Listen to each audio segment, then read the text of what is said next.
Hi. Lots of stuff coming up right now, so I just wanted to say some stuff. I want to say that one of the things I've learned thus far is one of the most honest things I can do for myself is what I think a lot of us recognize as integrity. And I want to talk about what integrity is to me, how I learned integrity, how I didn't always have that integrity for myself. So one thing is being careful with the word. So I will define the word as I'm trying to explain it so that you know what I'm talking about, right? That kind of helps us be on the same page because we might use different words for different things. So integrity to me is staying true to my word, and further and deeper than that, staying true to myself, meaning I have to know who I am, my values, what serves me, what I tolerate, what I won't tolerate. That includes my boundaries. That includes the person I am. And even sometimes the person I'm trying to be, because maybe I'm not there yet and I need to get there. And I get there by responding to life with my values. So I might have to do that inventory first. So integrity then is upholding in my being who I say I am.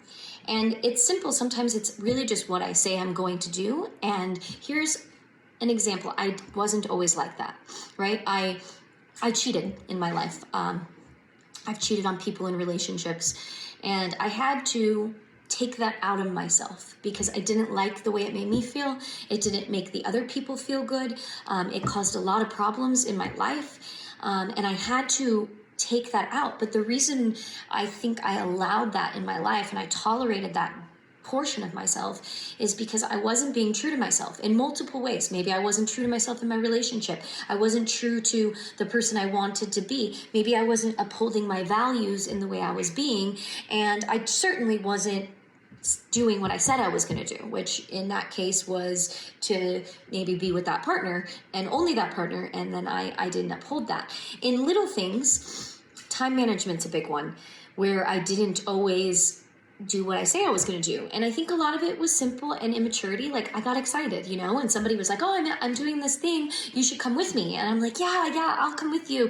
I'll call you. We'll do it. And then like later on down the line, they like respond and they're like, oh, how's it going? And then I either go and when I don't want to, because I feel like pressured or whatever. And I said something, or so I'm not being true to myself, or I don't go and I lie and I have to deal with hurting that person's feelings because I didn't take the time to say, does this really fit into my life? Now, we don't really think that's such a bad deal, but over time of becoming that, we acquire those sorts of things of being flaky, not true to our word, and then people notice those things about us. So if you're trying to get into engagements with people who do honor integrity, you might, or I might in those occasions, sort of missed out on those opportunities because I showed up as a person who didn't have integrity, who wasn't true to their word, who wasn't true to themselves. So I find this to be a very valuable thing to cultivate within us. Unfortunately, I think at the beginning, it's hard to cultivate because you have to be okay with noticing, oh, guess what? I don't have integrity. I'm not true to my word. I'm not true to myself. Wait, hold on. I don't even know who I am or what I want. And having to figure those steps out along the way can be very uncomfortable. However, the positive side of that is cultivating that and living a life where you know who you are, how you can show up. And yeah, this is not going to happen all the time. You're not going to become perfect at this. You're still going to have times where you say something that you didn't want to say, and you have to uphold something you didn't want to uphold. But those times teach you, right? Oh, I'm uncomfortable in that situation. I probably shouldn't have said I would do that. But then next time, maybe you think a little bit more about it. Or, oh, shoot, in a sense, I sort of told a little white lie to make it more comfortable for the situation, but now I don't feel good inside. So really weeding out that stuff. And we can be so, manipulative to ourselves sometimes. And I don't know if that's ego or whatever, but, I've definitely turned the truth to, supply those feelings within myself. So I didn't feel like a dirtbag. But, and I made myself feel like something was true that really wasn't, where I'd bend things a little bit so I felt more comfortable about the way I was being or the way I was saying I was going to show up or the way I was showing up. And I realized, whoa, those things in the end, they don't fix my character. They just allow it to perpetuate. So I really, truly believe, and I'm noticing right now, showing up and having integrity as a human being is so valuable. And it really allows you to flourish. So when I show up, when I'm honest with myself, yes, it's uncomfortable sometimes. But that uncomfort is momentary, right? Oh shoot, I know they really want to hang out with me and do something, but I have like so much to do like tomorrow, and if I tell them yes and then I like cancel later, like that's gonna be weird and uncomfortable. But if I just tell them right now, like I have stuff to do, I might notice like, oh wow, yeah, that was uncomfortable for a second, but how can you argue with that? It's okay to have things to do, and it's good. Not only are you setting a good example now, but you're also, living the life you say you're going to.